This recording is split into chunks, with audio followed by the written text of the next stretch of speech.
What do we Indians do when we find that something is wrong or something is off balance? We blame the central government. But this time, it's not entirely their fault. Sex education and the LGBTQ community.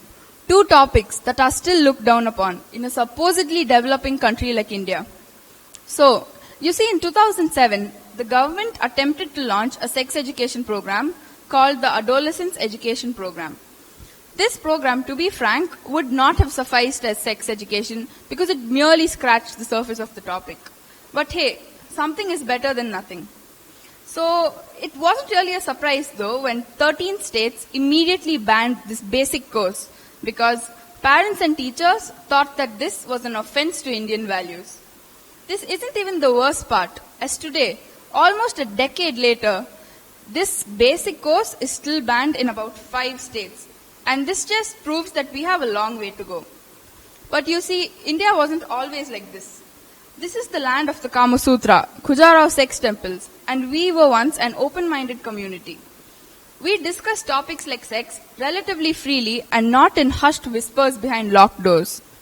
So the Kama Sutra is a book about sex and sexuality written way back in 400 BC. Although it is not as progressive as people make it out to be, it was more so than any other piece of literature at that time. Its most significant fact, though, is that the book both identified and accepted the existence of the third gender, and to think that this was 2,500 years ago. Now, let's take the example of the Konark Sun Temple, a beautiful piece of architecture. I have been to this temple myself, and I realized when I looked closely that the sculptures and carvings were in fact erotic in nature and depicted a lot of homosexuality, something that is now considered unnatural. This just proves that we were once an inclusive and accepting society, acceptive and inclusive meaning that we included the LGBTQ community too. And things like child marriage have always been very common. In fact, many people end up marrying their abusers.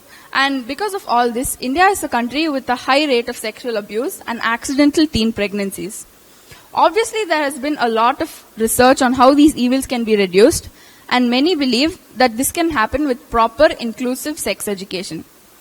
Sex ed is meant to empower people and has so many benefits when delivered properly, received with an open mind, and taken on a serious note.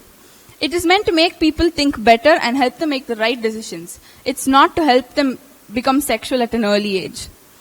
Experts agree that it is better for children to gain this knowledge from a proper source, such as a teacher or a parent, rather than getting incorrect and exaggerated information from the internet.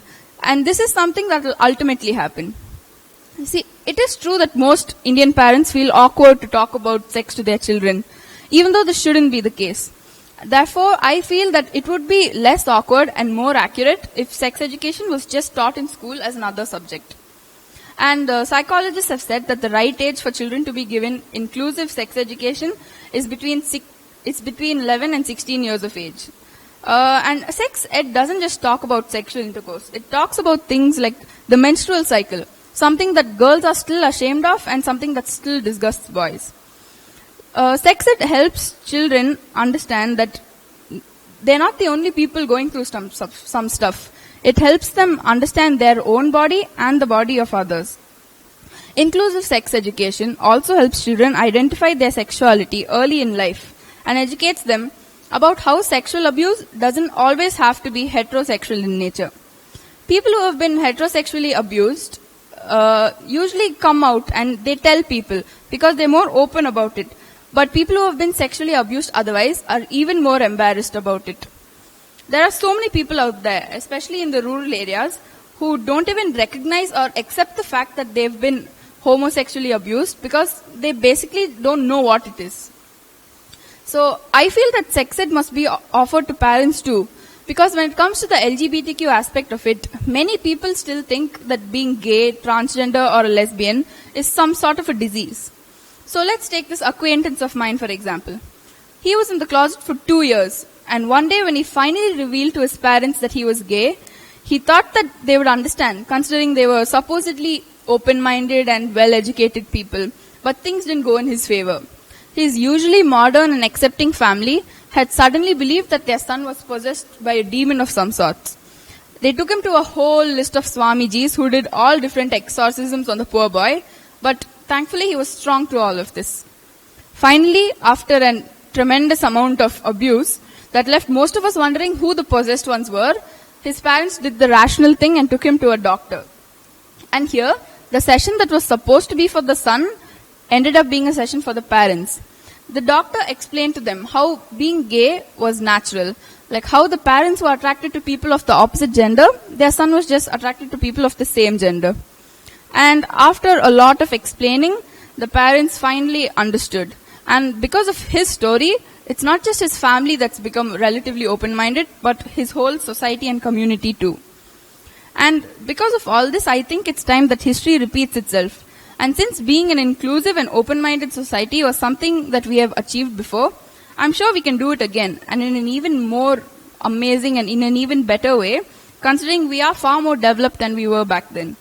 So if all of us take the topic of inclusive sex education seriously, hopefully one day in the near future, it can be something that is discussed openly without silent giggles and hushed whispers. Because after all, it is just science of another bodily function. Thank you.